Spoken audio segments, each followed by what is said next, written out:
विद्या ददाति विनयम विनयाद याति पात्रताम पात्रत्वात् धनमाप्नोति धनात् धर्मम ततः सुखम। Great lines. जैसे कि आप भी सुन रहे हैं कि भावार्थ क्या है। शिक्षा से हमें सब कुछ प्राप्त होता है, ये सबसे पहली लाइन का अर्थ है, बाकी तो जो भी है। अब शिक्षा का महत्व क्या है वो आप सभी लोग जानते हैं, लेकिन हम आज के तरीके की बात करेंगे।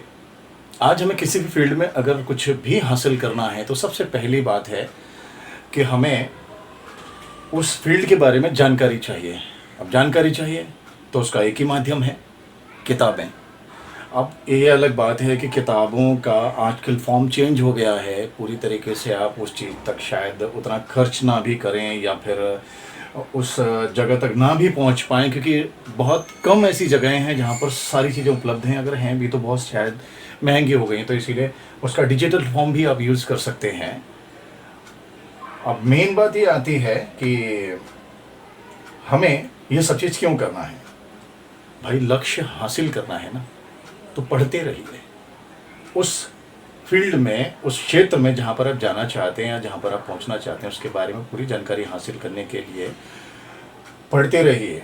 फिर उसके बाद प्रैक्टिस, जो चीज़ आपने पढ़ी है, क्योंकि पढ़ना मात्र एक इन्फॉर्मेशन है जिसे हम जानकारी कह सकते हैं। जैसे कि हमें किसी से अगर हमने कुछ पूछ लिया कि भाई हमें उस जगह पर जाना है, तो वो क्या करेगा, हमें इन्फॉर्मेशन देगा कि हाँ ऐसे जाइए, ये कीजिए।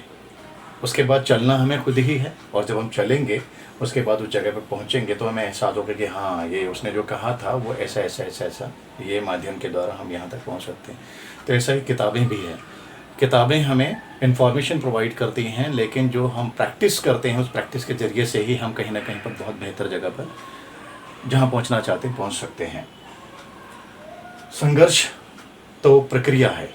संघर्ष को मैं खुद अपने शब्दों में यह नहीं मानता हूँ कि वो संघर्ष है, क्योंकि जो चीज़ को हम समझते नहीं हैं, जानते नहीं हैं, जिसका हमें इन्फॉर्मेशन भी हमें प्राप्त नहीं है, ज्ञान नहीं है, वो चीज़ ही हमें संघर्ष के तौर पे सामने आती है, वरना संघर्ष है ही नहीं।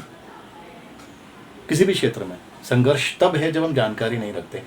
पानी में कोई व्यक्ति डूब रहा है, कारण क्या है, उसको तैरना नहीं आता। तैरना नहीं आता मतलब उसने उसके बारे में न सीखा, न समझा, न जाना, न प्रैक्टिस किया, इसीलिए वो डूब रहा है। वरना एक तैराक बड़े बड़े समुद्रों को पार करके चले जाता है दूसरे छोर पर।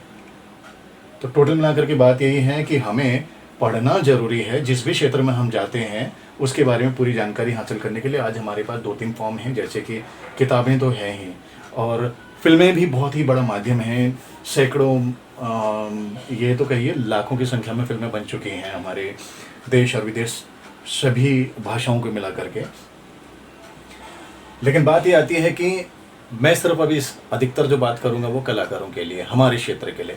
अब हमारे क्षेत्र के लिए जो है वो पढ़ाई कहाँ से शुरू होती है, देखा जाए तो आज कुछ किताबें हैं जिसे लोग जानते कि हाँ भाई ठीक है यार, अभी सिनेमा और फिर एक्टिंग के बारे में पढ़ाई की जा सकती है करके। लेकिन देखा जाए तो सिनेमा तो आज बना है, कुछ दशक पहले कह सकते हैं। 100 साल, 125 साल की बात हम कर सकते हैं मैक्सिमम, यहाँ और बाहर जहाँ भी सिनेमा का जन्म हुआ है। लेकिन नाटक और कला का जो सबसे बड़ा माध्यम है वो भारत ही रहा है सबसे पहले से। अब वो कैसे, हमारे शास्त्रों में एक शास्त्र जिसे हर कोई शायद न पढ़े, लेकिन जो कलाकार हैं वो कलाकारों का शास्त्र है, जिसे भरत मुनि ने लिखा था, नाट्य शास्त्र। तो हजारों वर्ष पहले वो कला मौजूद थी हमारे भारतवर्ष में। सिर्फ ये है कि सिनेमा के तौर पे वो अब आई है। पढ़ाई का सबसे पहले का माध्यम वो था। तो अर्थ क्या है कि पढ़ने के बिना कोई चीज़ को आप समझेंगे नहीं। वो शास्त्र बहुत पहले लिख दिया गया था ताकि आने वाले समय में अगर कोई कलाकारी के क्षेत्र में जाना चाहता है तो वो इसे पढ़ के, समझ के अपने आप को डेवलप कर सकता है, अपने आप को एक परिपूर्ण कलाकार बना सकता है। ठीक है। और फिर उसके बाद है हमारे भारतवर्ष में सरकारी संस्थान, नेशनल स्कूल ऑफ ड्रामा, और उसके बाद फिल्म इंस्टीट्यूट पुणे, और उसके बाद आपके आ जाते हैं कहीं ना कहीं पर जो है रिनाउंड क्लासेस हैं जो फिल्म एक्टिंग वगैरह सिखाते हैं, फिर उसके अलावा थिएटर्स हैं। तो कई माध्यम हैं, ये सभी माध्यम सिर्फ पढ़ाई के हैं। पढ़ाई का मतलब ये नहीं होता कि आप सिर्फ किताबें ही पढ़ें, लेकिन किताबें भी बहुत इंपॉर्टेंट हैं, वो बेसिक आपको सिखाती हैं, फिर बाकी प्रैक्टिस करने के लिए आपको इतने बड़े माध्यम हैं, और माध्यमों के द्वारा ही हम कहीं ना कहीं पर जो है आगे पहुंचते हैं। ऐसा नहीं कि हम सोचेंगे हम जन्मजात कलाकार हैं, पढ़ने से क्या होगा। भाई पढ़ेंगे नहीं तो ना उसकी डिटेल समझ में नहीं आएगी, एक परिपूर्ण कलाकार नहीं बनेंगे। हो सकता है कोई कॉमेडी में बहुत ही अच्छा हो, लेकिन ट्रेजेडी अगर सीन करें तो भाई साहब के मतलब फिर सड्डी, सब कुछ खत्म। तो इसी तरीके से ना परिपूर्ण कला को समझने के लिए जो है आप कला के सही माध्यमों को चुनिए, और उसमें कहीं ना कहीं ट्रेनिंग सेंटर्स भी आते हैं, थिएटर हैं, फिर उसके बाद अब ऑडिशंस में जाना, और फिल्म स्टडी, सीन्स और स्क्रिप्ट स्टडी है, और आप यानी कि किसी भी मंच पर जहाँ पर आपको मौका मिलता है वहाँ पर कहीं ना कहीं पर आप जो है इस चीज़ को करते रहिए। मतलब पढ़ाई और प्रैक्टिस, पढ़ाई और प्रैक्टिस, यही दो इम्पॉर्टेंट चीज़ हैं। आप पढ़ते रहिए। आप देखिए कि सफल व्यक्तियों के जीवन की कहानियाँ अगर आप देखेंगे तो उन्हें यही सबसे बड़ा आपको उनके बारे में जानकारी मिलेगी कि वो पढ़ाई बहुत करते हैं। एक दिन में कम से कम एक किताब पढ़ लेते हैं, कुछ बोलते हैं कि हम तो 4 किताब पढ़ लेते हैं। दुनिया के सबसे रिचेस्ट जो धनाढ़ व्यक्ति हैं, जो बहुत ही अधिक फेमस भी हैं, प्रसिद्ध भी हैं, उन लोगों के बारे में आप देखिए, वो सिर्फ जो हैं पढ़ाई पे ध्यान देते हैं। तो आज का मेरा बोलने का सिर्फ एक ही मकसद है कि पढ़ाई पढ़ाई पढ़ाई और सिर्फ पढ़ाई, पहला। पर दूसरा प्रैक्टिस प्रैक्टिस प्रैक्टिस प्रैक्टिस। ये दो चीज़ें ही आपको जो है आपके लक्ष्य की ओर लेके जाएंगी, जहाँ पर आप सफलता प्राप्त कर सकते हैं। अभी हमारे जो है, जैसे मेरे पास अभी आप देख रहे होंगे कि एक नाटक की किताब है, ये मैं इसको कभी कभार स्टडी करते रहता हूँ, क्योंकि अधिकतर और भी चीज़ें होती हैं। और कॉन्स्टेंटिन स्टैनिस्लाविस्की, हो सकता है आपको दिखाई सीधा नहीं दे क्योंकि मैं फ्रंट कैमरे से ये रिकॉर्ड कर रहा हूँ। तो कॉन्स्टेंटिन स्टैनिस्लाविस्की जो हैं, इनको मेथड एक्टिंग का जनक कहा जाता है, फादर ऑफ मेथड एक्टिंग। ये वैसे तो भारत के बाहर हैं, लेकिन इन सबके फादर जो हैं हमारे भरत मुनि रह चुके हैं, क्योंकि उन्होंने जो है नाट्यशास्त्र हज़ारों वर्ष पहले बना दिया था। ये तो आज की बात है, लेकिन आज सिनेमा में जो हम इस्तेमाल करते हैं वो कमाल की एक्टिंग होती है, वो डिफरेंट एक्टिंग होती है। तो उसको कैसे किया जाए, चरित्र में कैसे जाया जाए, चरित्र के बारे में कैसे सोचा जाए, कैसे अभ्यास किया जाए, वो सारी जो है इस किताब में लिखी गई है।